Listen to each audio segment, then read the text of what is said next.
Arnaldo, chega pra cá, mano. Menino bonito, gente.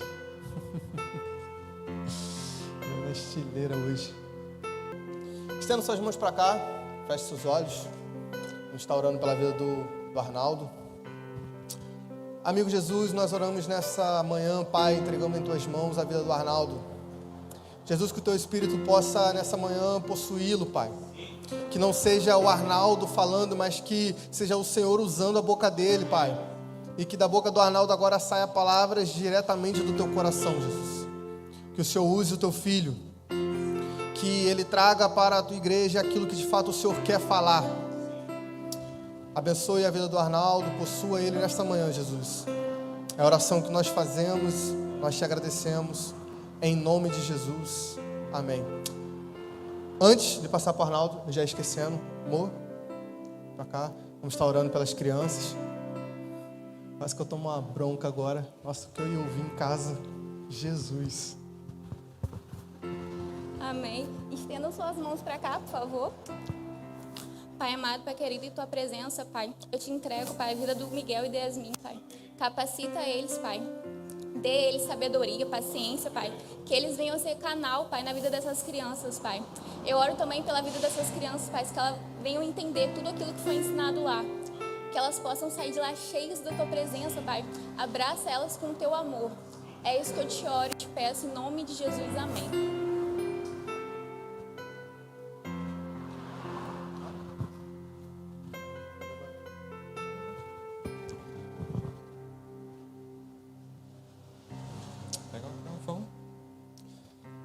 Pode ser, essa aí é abençoada. Bom dia, irmãos. Bom? Gente, seguinte. Na semana passada a gente começou com o nosso pastor a falar sobre as igrejas de Apocalipse. Já falou da primeira igreja e hoje eu vou falar da última igreja, a igreja de Laodiceia. Então, não vai seguir um ritmo cronológico das igrejas. Cronológico não, né? Aquele que está escrito no texto, né? A sequência. A gente não vai seguir a sequência necessariamente das igrejas. Então, hoje eu vou falar da última igreja, que é a Laodiceia. Nessa manhã, abra de fato o seu coração para poder ouvir essa palavra, porque ultimamente nós estamos nos movimentando a algo diferente na nossa igreja. Algo que não envolve só a gente estar dentro deste prédio. Então, não se fixe mais somente dentro desse prédio, somente vir nas reuniões de domingo ou na sua igreja caseira, não. Nós não fomos chamados para fazer apenas isso. Cristo, Ele deixou um modelo para nós quando Ele esteve aqui na terra. Ele deixou um modelo. Ele nos mostrou qual o caminho. Ele mostrou que Ele mesmo é o caminho. E Ele é o padrão que nós temos que seguir. Então, é muito importante nós deixarmos de lado essa falta de maturidade cristã, de achar que a gente simplesmente vir num domingo, ir numa igreja caseira, ou falar com um pobre na rua, dar um dinheiro, está resolvido. A gente já cumpriu as nossas cartilhas cristãs e hoje a gente é cristão. Não é só isso. Nós fomos chamados a muito mais do que isso. Cristo, Ele não ia somente no templo, Ele não se reunia somente com os discípulos dele. Ele estava sentado na mesa com pobres, com pecadores, com doentes, com pessoas que eram à margem da sociedade. Ele nos chama para isso. Cristo nos chama para isso. Amém? Deu bom? Deu bom. Douglinhas é muito bom. Irmãos, vamos abrir a Bíblia quero subir, não. Vou ir mais para trás assim. Abra sua Bíblia no livro de Apocalipse. Quem tem Bíblia no celular, hoje não vai ter projeção de Bíblia não, viu? Então quem tem Bíblia no celular aí, quiser abrir, fica à vontade. Quem tiver Bíblia de papel, que quase não existe mais, né? Na mão dos crentes. Isso não é um problema, né? Não ter uma Bíblia de papel. O importante é você ler a Bíblia e ler sempre. Então Haroldo, ele falava muito isso, né? Leia a Bíblia sempre, leia a Bíblia toda e leia sempre. A gente tem um grupo que Cauã sempre manda lá os versículos que a gente está lendo no dia. Muita gente tem falhado, eu também tenho falhado. Mas leia a Bíblia toda e leia a Bíblia sempre. Amém? Apocalipse 3:14. Vamos ler até o versículo 22. Amém? Ao anjo da igreja de Laodiceia escreva: essas são as palavras do Amém, a testemunha fiel e verdadeira, o soberano da criação de Deus. Conheço as suas obras, sei que você não é frio e nem quente. Melhor seria se você fosse frio ou quente. Assim, porque é morno, nem frio nem quente, estou a ponto de vomitá-lo da minha boca. Olha isso. Você diz: estou rico, adquiri riquezas e não preciso de nada. Não reconhece, porém, que é miserável, digno de compaixão, pobre, cego e que está nu. Dou-lhes um conselho, um aconselhamento: compre de mim ouro refinado no fogo, e você se tornará rico. Compre roupas brancas e vista-se para cobrir a sua vergonha, a sua vergonhosa nudez. E compre colírio para ungir os seus olhos e poder enxergar. Repreendo e disciplino aqueles que eu amo. Por isso, seja diligente e arrependa-se. Eis que estou à porta e bato. Se alguém ouvir a minha voz e abrir a porta, entrarei e cearei com ele, e ele comigo. Ao vencedor darei o direito de assentar-se comigo no meu trono, assim como eu também venci e sentei-me com o meu Pai em seu trono. Aquele que tem ouvidos ouça o que o Espírito diz às igrejas. Então, isso já foi falado antes. Todas as cartas de Apocalipse, todas as 7 cartas foram endereçadas a igrejas específicas, porém elas servem para toda a igreja, porque a igreja em si é formada de pessoas. Então, em cada carta existe um cristão que pode levar essa carta para si. Amém? Então, ela é direcionada às igrejas, mas ela também é direcionada a nós. E todas as cartas, elas podem ser direcionadas também para a nossa igreja.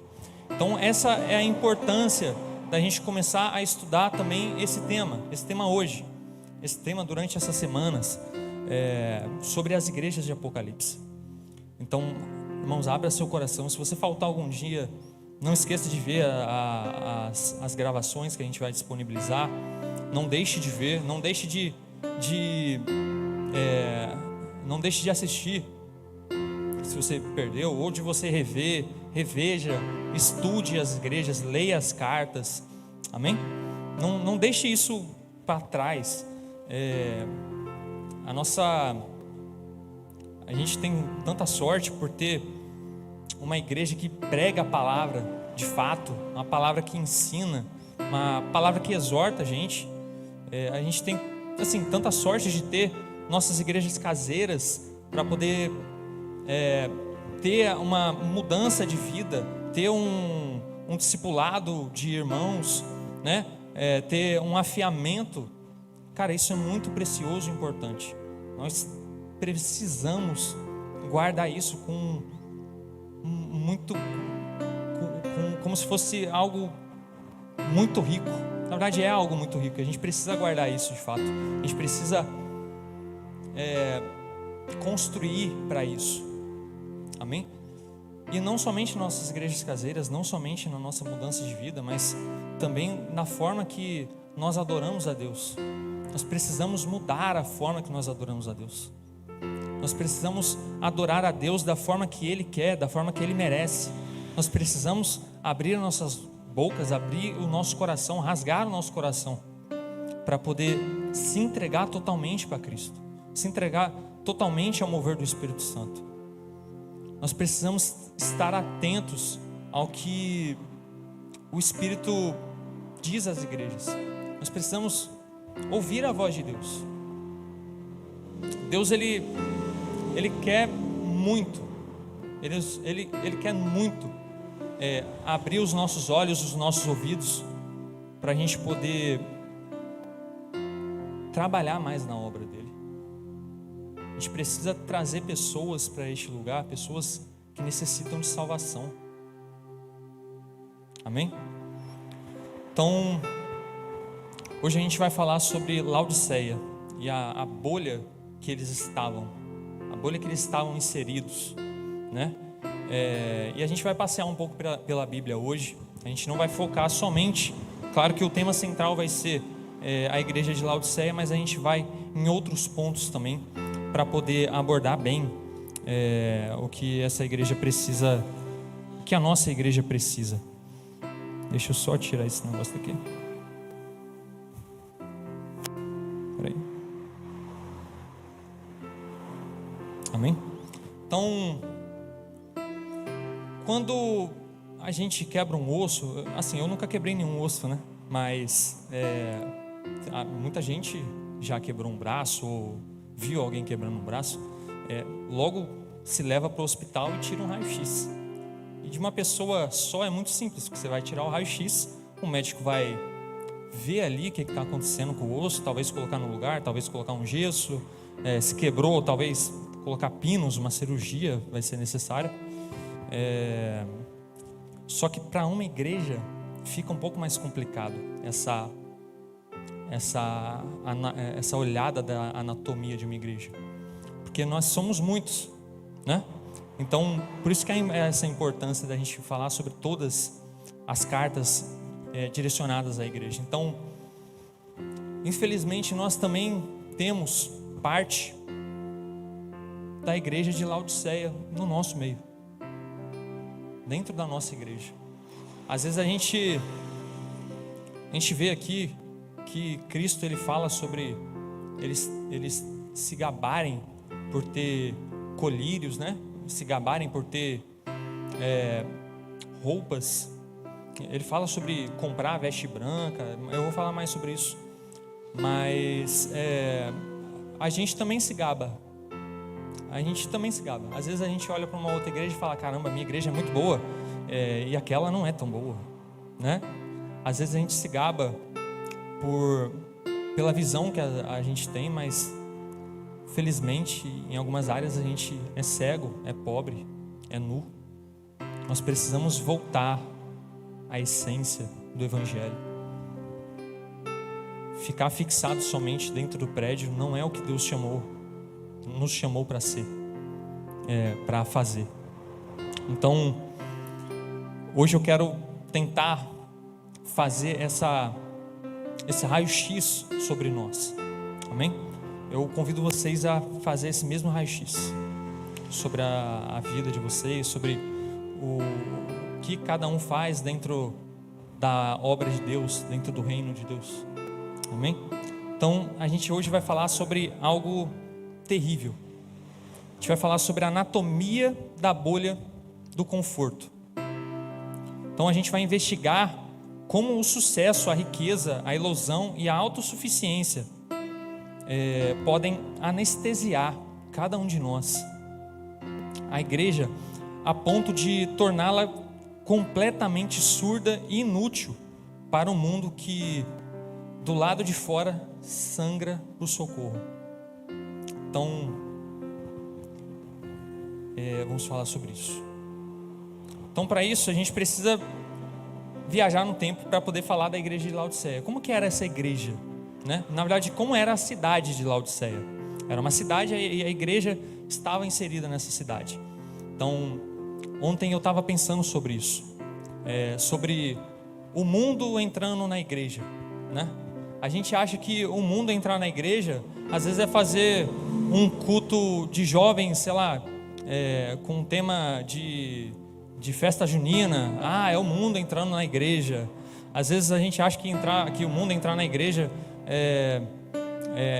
a gente talvez comemorar um Natal, né? Comemorar um aniversário. Não, isso aí é pagão, nós não podemos fazer isso porque nós somos crentes, somos cristãos. E o mundo entrar na igreja não é necessariamente isso. O mundo entrar na igreja é a igreja se parecer mais com o mundo.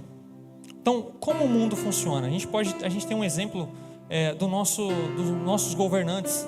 Então, o que os nossos governantes fazem para cumprir o que Jesus falou? Então, ontem a gente foi no Semaia e eu olhei o parquinho do Semaia, até falei com o Flores, tirei uma foto e o balanço das crianças estava quebrado.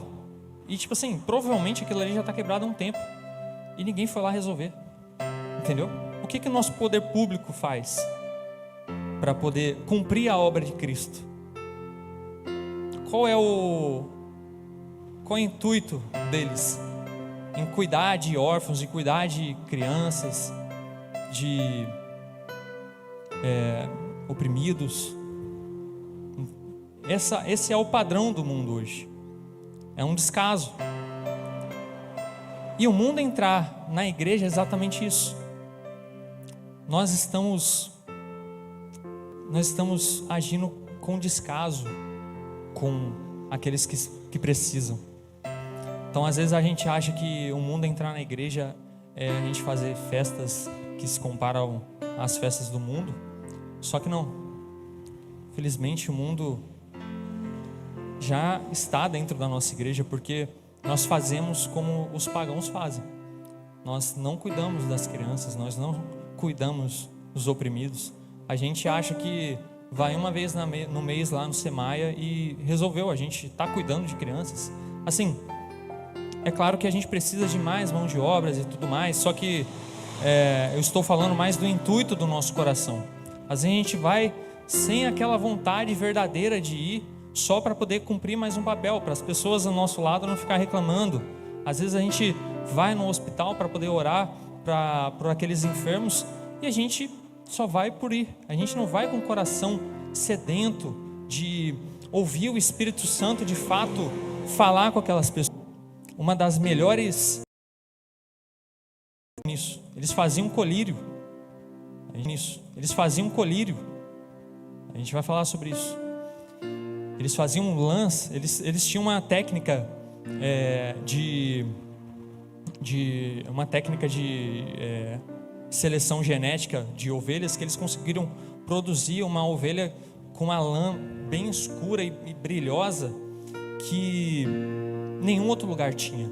Eles não precisavam tingir a lã, era uma lã escura, uma lã bonita, e eles vendiam essas lãs, vendiam colírios, era um centro de bancos, né? A gente fala bancos hoje em dia, mas era uma cidade muito rica. E eles mesmos reconstruíram a cidade sem precisar de Roma. Então, assim, eles eram muito soberbos. E, infelizmente, o mundo daquela época entrou na igreja. E a igreja também era soberba. Então, Cristo veio até aquela igreja. E em cada ponto que aquela cidade era boa, Cristo veio falando que não, que eles não eram bons. Então, eles negaram isso de Roma, né? Negaram a reconstrução de Roma, a ajuda de Roma, e se reconstruíram, eles se ergueram novamente. Então eles podiam, eles eram o centro bancário daquela região, até mesmo grandes pessoas de Roma iam lá para poder trocar como se fosse cheques hoje em dia, né? Eles tinham alguns papéis que valiam dinheiro, eles iam lá trocar esses papéis. Lá era tipo um centro muito grande, tipo um Wall Street de hoje em dia, né? Eles eram muito bons no que eles faziam como cidade. Então, deixa eu ver aqui.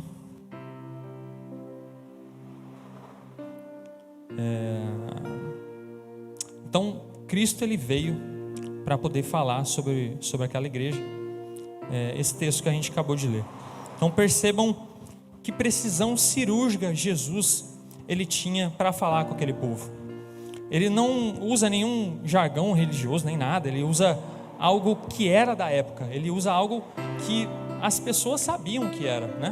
Então ele fala sobre temas que eles mexiam no dia a dia. Então ele usa o mercado financeiro, ele usa as roupas, né? E aí ele ataca diretamente também os banqueiros, falando: poxa, compre de mim ouro refinado pelo fogo. O ouro que vocês têm não é um ouro que para mim vale alguma coisa. Esse ouro não é nada. Até na escola Integra eu falei sobre Cristo, quando ele for julgar as nossas ações, que ele vai passar os olhos de fogo dele, né, sobre nós, e vai olhar tudo. Ele vai passar as nossas obras pelo fogo, e o que for madeira, feno, vai pegar fogo. E também as nossas boas obras que a gente fez de fato olhando para Cristo, ela também vai passar pelo fogo, porque até nisso a gente consegue colocar um pouco de humanidade, colocar um pouco da essência pecaminosa que nós temos. Então Cristo, até o ouro ele vai refinar. Até no ouro ele consegue achar coisas que queimam ali. E é isso que Cristo ele está falando para a igreja de Laodiceia: compre ouro de mim. O ouro de vocês não serve. A riqueza que vocês têm para mim não é nada. Então compre ouro refinado no fogo por mim, por Cristo. Então eles eram pobres e miseráveis. Aos que desfilavam com o carisma da lã negra, ele dizia: vocês são nus, vocês estão andando sem roupas, para mim isso é horrível. Compre vestes brancas. Cristo ele não queria que eles andassem com aquela, não literalmente, mas não queria que eles andassem com aquela roupa negra que eles vestiam antigamente, mas sim com vestes brancas. Nós precisamos abrir mão das nossas roupas. Nós precisamos abrir mão do que a gente acha que é ser cristão.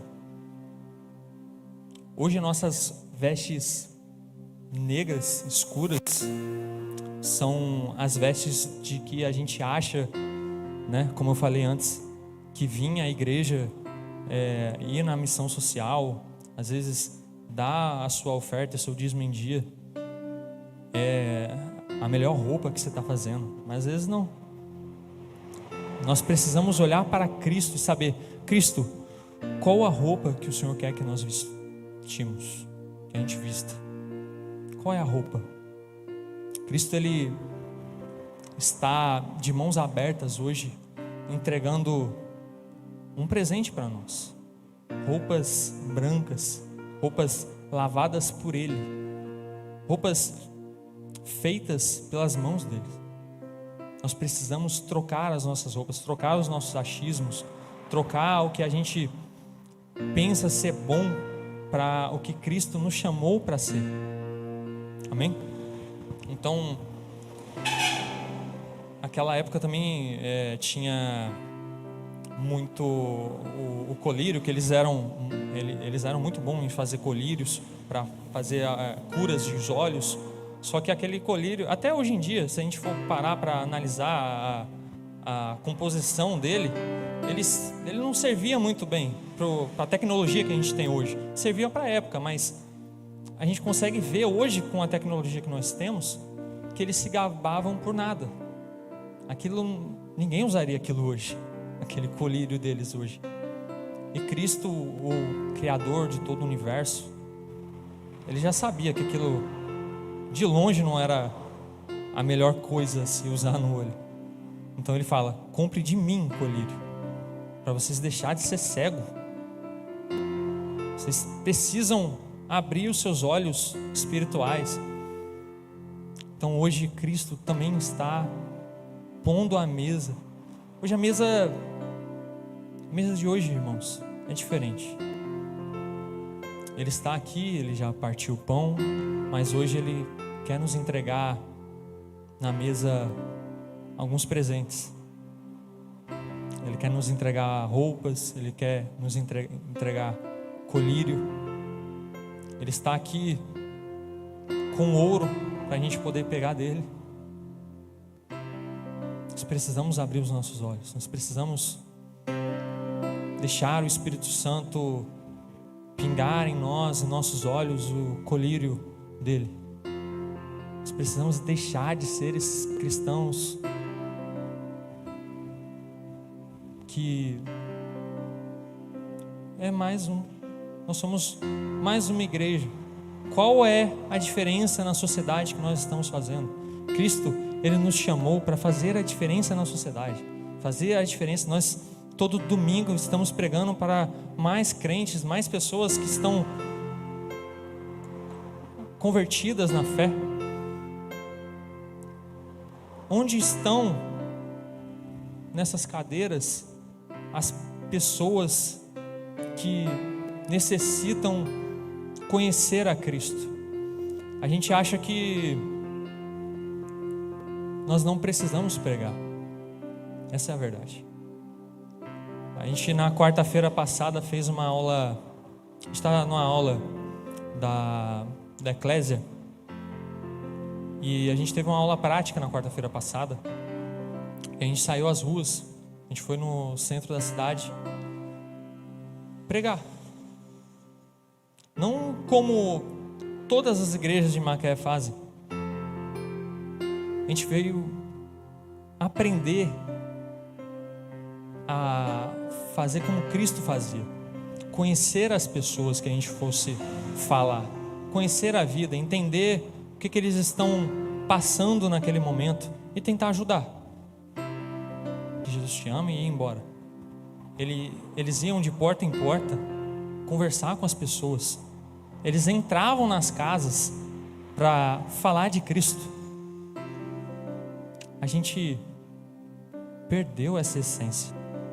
A gente perdeu essa essência. A gente não conversa mais com as pessoas que estão necessitadas. A gente perdeu essa essência. Que tipo de igreja nós somos? Que tipo de igreja nós somos? Nós perdemos a essência do amor primário de Cristo.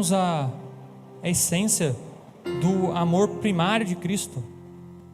Do amor que é o primeiro amor sobre tudo.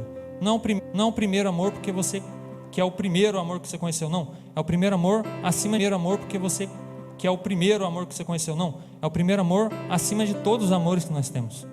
Nós perdemos essa essência. Nós não temos mais isso. Então, a gente conheceu esse rapaz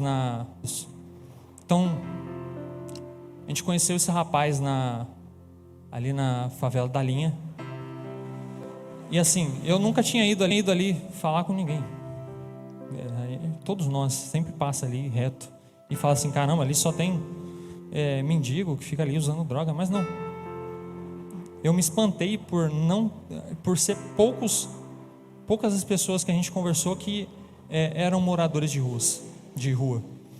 As pessoas ali eram pessoas que tinham casas, tinham famílias, tinham filhos, estavam ali usando as suas drogas, ali perdidas. E esse rapaz específico que a gente conheceu, ele ficou muito emocionado porque ele disse: cara, nem a minha mãe, ela me falou de Cristo como isso. E ele me fez uma pergunta que me chocou muito. Ele falou assim: cara, o que é o batismo? Aí eu: o que é o batismo? Aquilo me mostrou que na nossa cidade, do nosso lado, existem pessoas que não conhecem a Cristo de verdade. Às vezes a gente acha que as pessoas conhecem, já ouviu falar de Jesus e tudo mais, e sabe tipo o mínimo do mínimo, mas as pessoas não conhecem. Nós estamos deixando pessoas ir para o inferno, porque todos os domingos de manhã a gente vem para a nossa igreja e cultua, e depois vai embora para nossas casas. Nós estamos deixando pessoas ir para o inferno. Nós precisamos deixar de ser essa igreja que nós somos muito bom, nós temos a melhor, eu já ouvi isso, nós temos a melhor palavra de Macaé, geográfica da cidade de Laodiceia era a questão da água. Então lá as águas eram mornas, e Cristo fala: cara, seria muito bom se vocês fossem quentes ou frios. Muita gente acha que é bom ser quente, frio, remete à frieza espiritual. Só que Cristo, ele não está falando isso. Ele está falando: Laodiceia, é bom vocês serem frios. As águas das cidades vizinhas de Laodiceia eram quentes e frios. Eram duas cidades, a cidade de Hierápolis e a cidade de Colosso. A cidade de Hierápolis era, então, deixa eu ver aqui. A cidade de Hierápolis era uma água quente. Essa água quente, ela servia para poder curar feridas. E a água da cidade de Colosso era uma água fria, que era boa para saciar a sede. Mas a cidade de Laodiceia não. Eles compravam literalmente aquela água. Como que eles compravam? Eles montavam, lá não tinha uma nascente de águas, né? As outras cidades tinham uma nascente de água, mas ela não. Ela pegou o dinheiro, que ela era muito rica, montou aguedutos no meio do deserto para poder transportar a água de outras cidades para lá. E essa água, ela ficava morna e era muito ruim para se beber. E além de ser muito ruim, ela dava vontade de vomitar, porque era uma água que esses aguedutos, eles formavam alguns como se fosse um lodo, mas é uma outra coisa. Depois eu vejo aqui, mas tinha um negócio muito ruim lá, e a água ficava passando nesses aguedutos. Até hoje hoje não, né? Mas hoje em dia, na época moderna que a gente vive, teve umas escavações, e eles encontraram esses aguedutos todos entupidos, porque tinha muita coisa ali dentro, e eles bebiam essa água, então dava vontade de vomitar. E era isso que Cristo, ele falava: vocês não podem ter essa água, vocês estão mornos, vocês não liberam vida, vocês não curam, vocês não são bons para saciar a sede. Isso se remete também a nós. O que nós somos bons? O que traz a bondade que Cristo quer sobre nós, sobre a sociedade que nós estamos inseridos? Nós estamos conseguindo ser aquela água que refrigera quem está precisando? A gente está conseguindo ser talvez aquela água quente que consegue esquentar um coração frio? A gente consegue levar cura para as pessoas? Será que a gente consegue?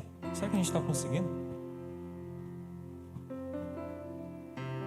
Então que a gente possa comprar a água também de Cristo,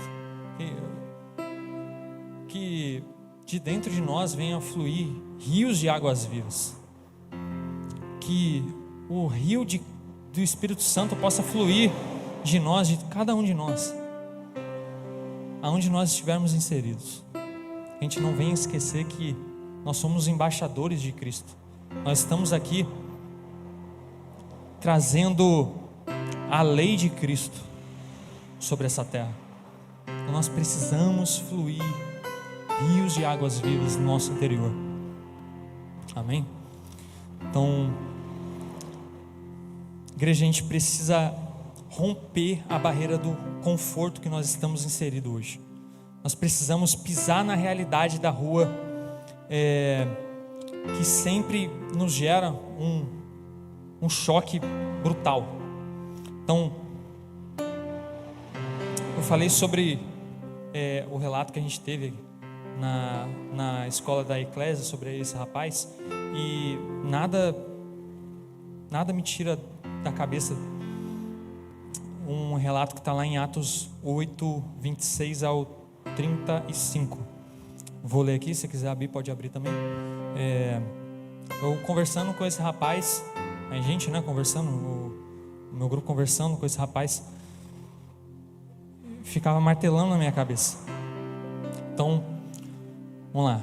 Atos 8, 26. Um anjo do Senhor disse a Felipe: vá para o sul, para a estrada deserta que desce de Jerusalém para Gaza. Aí Felipe se levantou e partiu.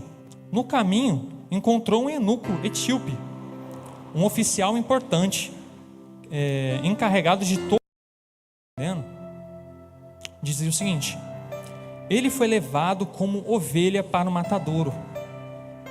E como cordeiro mudo diante dos seus tosqueadores. Ele não abriu a boca. Em humilhação foi privado de justiça.